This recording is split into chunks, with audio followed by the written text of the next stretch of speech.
Whether you're sipping your morning brew or catching up later, we've got your industry insights covered. Welcome to Auto Intelligence, produced by Auto Agentic AI. I'm Steve, and I'm here with Claire, both part of the Auto Agentic team. New episodes drop every Tuesday, Thursday, and Saturday, and today we're tackling something that's reshaping the entire industry landscape. That's right, Steve. We're witnessing the most dramatic transformation in automotive history.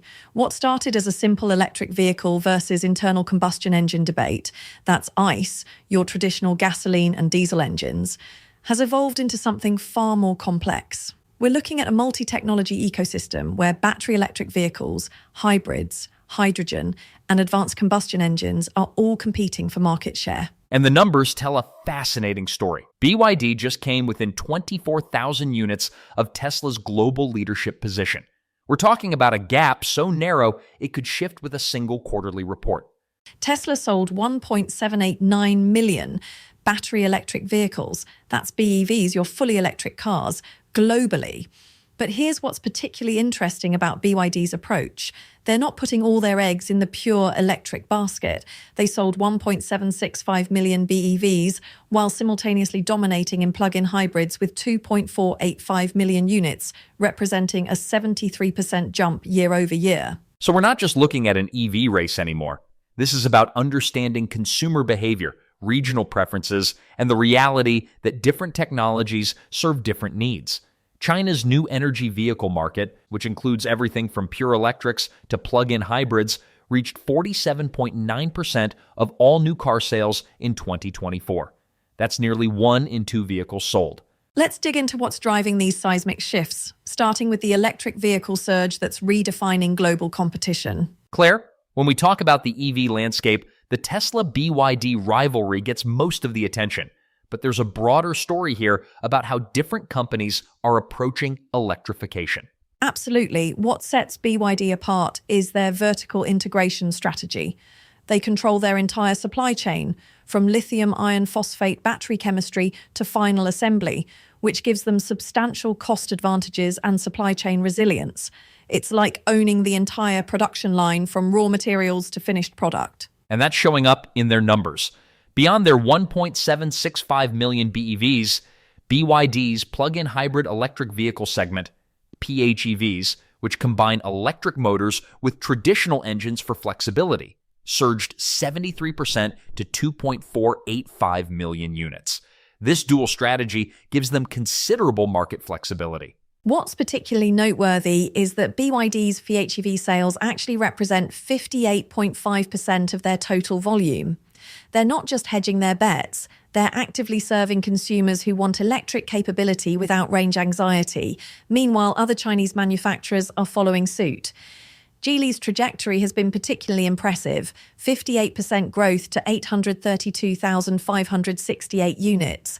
Plus, they achieved 240 billion RMB in revenue, with a 240% profit jump to 16.8 billion RMB. These aren't just volume plays. These are profitable, sustainable businesses.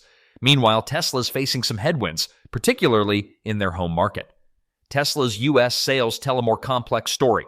Model 3 sales dropped 17.4%, Model Y fell 6.6%, and Model S declined 31.2%. This shows that even market leaders aren't immune to increased competition. European premium brands are finding their footing too.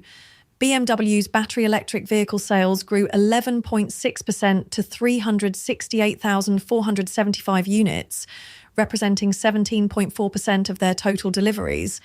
That's solid progress in a complex, fragmented European market where each country has different incentive structures and charging infrastructure. The technology race is equally fascinating. Solid-state batteries, think of them as the next generation of battery technology, are transitioning from laboratory experiments to actual production timelines. Toyota's targeting 2027 for sulfide-based electrolytes, promising 15-minute charging and potentially 30-year lifespans. The potential range improvements are quite significant. We're talking about potential 600-mile ranges compared to today's 250 to 300 miles. But the cost challenge remains substantial, with solid-state variants running 3 to 4 times higher than current lithium-ion at $400 to $500 per kilowatt-hour. That's compared to lithium-ion costs that have dropped to around $112 per kilowatt-hour. The affordability race is heating up too, with major manufacturers including Toyota, Volkswagen, Honda, and Tesla all developing sub-$25,000 electric vehicles. This could be the tipping point for mass adoption, especially in price-sensitive markets. Steve, one of the most surprising developments has been the resurgence of hybrid technology. For a while, it seemed like hybrids were just a stepping stone to full electrification. The hybrid market is demonstrating unexpected staying power. While early projections suggested 30% compound annual growth rates, that's CAGR, essentially the average year-over-year growth, the latest data shows a more sustainable but still robust 15% CAGR, with unit sales projected to grow from 12.4 million to 28.5 million vehicles by 2030. What's driving this growth is regulatory pressure in Europe and China, combined with consumer demand for flexibility. The European Union's carbon dioxide reduction targets and China's policies favouring plug-in hybrid electric vehicles are creating favourable market conditions. The hybrid market's value is projected to reach $457.27 billion by 2030 at an 11.7% CAGR, though unit growth outpaces revenue due to pricing pressures. And the technology itself keeps getting more sophisticated. Hyundai's dual-motor hybrid system illustrates this evolution perfectly. They're combining a 2.5-liter turbocharged engine with an overexpansion cycle to achieve thermal efficiencies exceeding 40%. That's approaching the theoretical limits of internal combustion efficiency.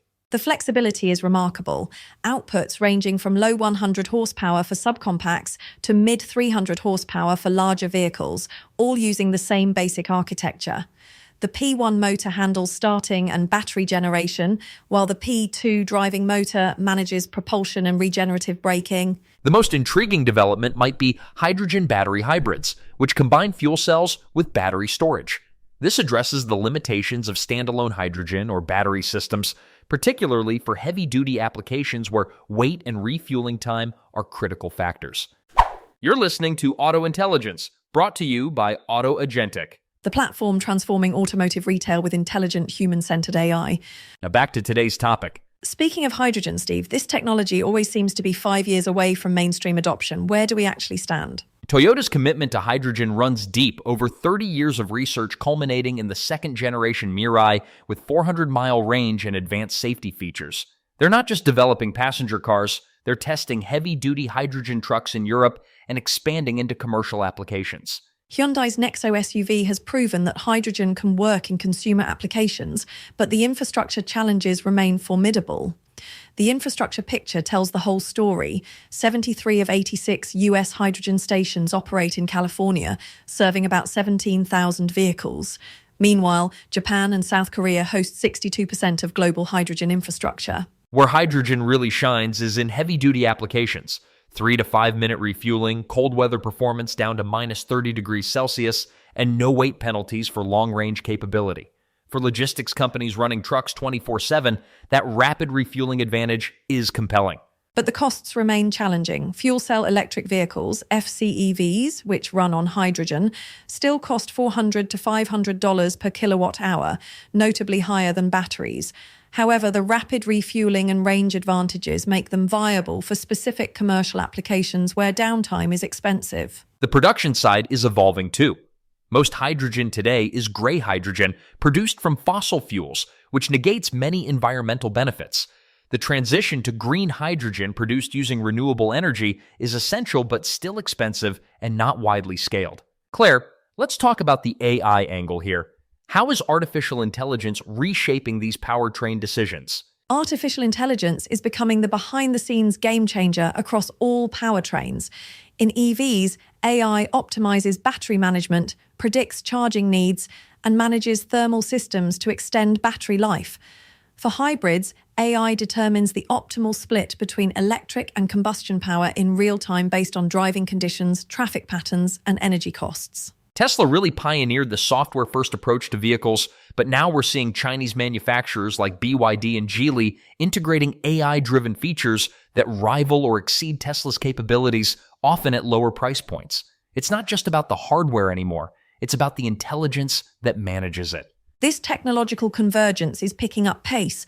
40% of European mileage could involve autonomous vehicles by 2030, and these systems particularly favour electric powertrains due to their precise control characteristics and predictable power delivery. Autonomous systems need that millisecond-level control that electric motors provide. AI is also revolutionizing manufacturing and supply chain management.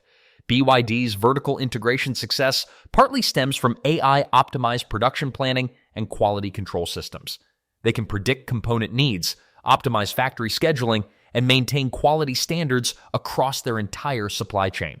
And here's where it gets really interesting. AI is enabling vehicle-to-grid integration, where cars become mobile energy storage units. During peak demand, your EV could sell power back to the grid. During off-peak hours, it charges at lower rates. This creates entirely new business models around energy management. Steve, looking at the global picture, we're seeing very different adoption patterns across regions. China's leading with that 47.9% NEV penetration. But what about other major markets? Europe presents a complex mosaic. BMW's 11.6% BEV growth to 368,475 units shows steady progress, but it also highlights how challenging it is to scale across diverse European markets with different incentive structures, charging networks, and consumer preferences. Volkswagen's struggles with software integration and increasing price pressure from Chinese imports illustrate the challenges facing traditional European manufacturers. They're caught between legacy ICE investments and the need to rapidly scale EV production while competing with vertically integrated Chinese companies. The smart money seems to be on portfolio diversification. Companies are hedging their bets across multiple technologies rather than going all in on a single solution. Even Tesla is exploring different battery chemistries and considering more affordable models. The casualties are real too. GAC's joint venture struggles, with GAC Toyota sales falling 22.32%, show how quickly market dynamics can shift. Traditional joint venture models that worked for ICE vehicles don't necessarily translate to the EV era. In North America, the picture is different again. The US market has been slower to adopt EVs compared to China and parts of Europe, partly due to vast distances, preference for larger vehicles, and more fragmented charging infrastructure. This is where hybrids and PHEVs are finding particularly fertile ground. Range-extended electric vehicles, REEVs, represent another interesting evolution. These use small ICE engines purely as generators, not for propulsion. The Gemini 1.0-litre two-cylinder REEV, for example, weighs just 91 kilograms and can run on methanol blends and gasoline, providing flexibility while maintaining electric drive. As we look toward 2030, Claire, what does this multi-technology landscape actually mean for consumers and the industry? The projections suggest 55% of new car sales could be electrified by 2030, but that includes everything from mild hybrids to pure EVs. The key insight is that this won't be a winner-take-all scenario. We're moving towards specialization based on use cases. Exactly. Urban mobility will likely favor BEVs with 250 to 400 kilometer range and vehicle-to-grid integration. Long-haul logistics will prefer hydrogen FCEVs with 800-plus kilometer range and rapid refueling. Emerging markets will continue relying on ICE and hybrids for fuel flexibility and lower infrastructure requirements. Supply chain localization is becoming critical. BYD's control over lithium iron phosphate production contrasts sharply with Western reliance on nickel-rich chemistries, creating significant cost disparities. This is driving automakers to invest directly in mining operations and form joint ventures for battery production. The industrial demand for clean energy could add over 57 gigawatts by 2030, creating positive feedback loops that accelerate the overall energy transition. The clean tech manufacturing sector, AI applications, and carbon management industries are all driving this demand.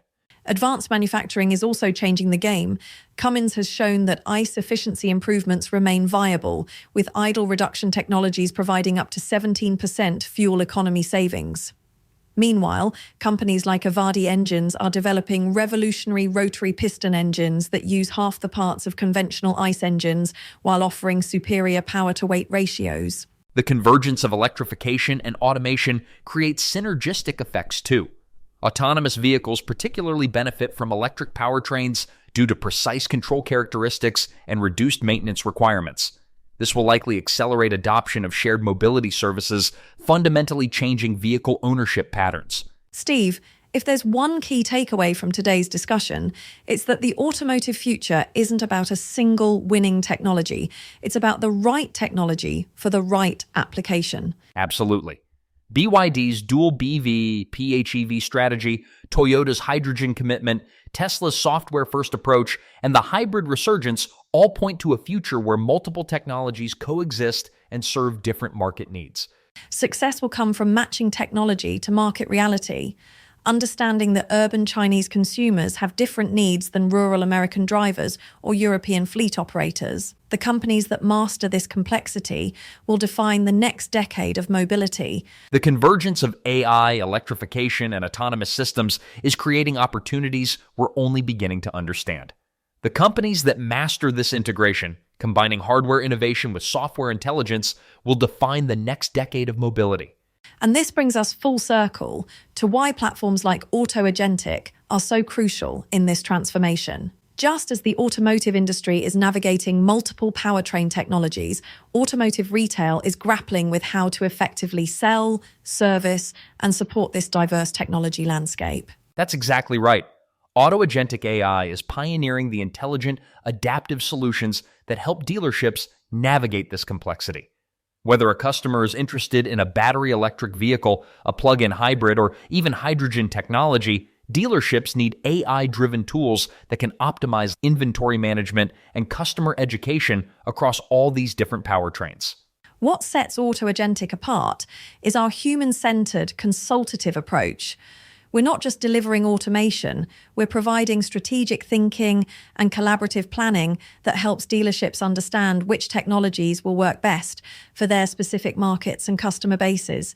Our platform features over 90 modular agents that can adapt to whether you're selling urban-focused BEVs or rural market hybrids. And just like the automotive industry's multi-technology future, Autoagentic is LLM agnostic and deeply trained on the nuances of this evolving landscape. We partner closely with OEMs and dealer groups to ensure AI implementation is practical, effective, and aligned with real-world goals. Whether that's explaining solid-state battery technology to customers or optimizing inventory for the hybrid resurgence we discussed today. Because true agentic AI isn't just about automation, it's about understanding that a customer interested in a 600-mile range solid-state battery vehicle has different needs than someone considering a plug-in hybrid for their daily commute. It's about strategic thinking that matches the right technology to the right customer, just like the industry is matching the right powertrain to the right application. That's why we're known as the most human AI company in automotive retail. We don't just deliver tech, we deliver trusted guidance that helps dealerships thrive in this multi-path future of mobility. This has been Auto Intelligence. I'm Claire. And I'm Steve. This episode was produced by Autoagentic AI, the platform transforming automotive retail with intelligent, human-centered solutions. Learn more at autoagentic.ai.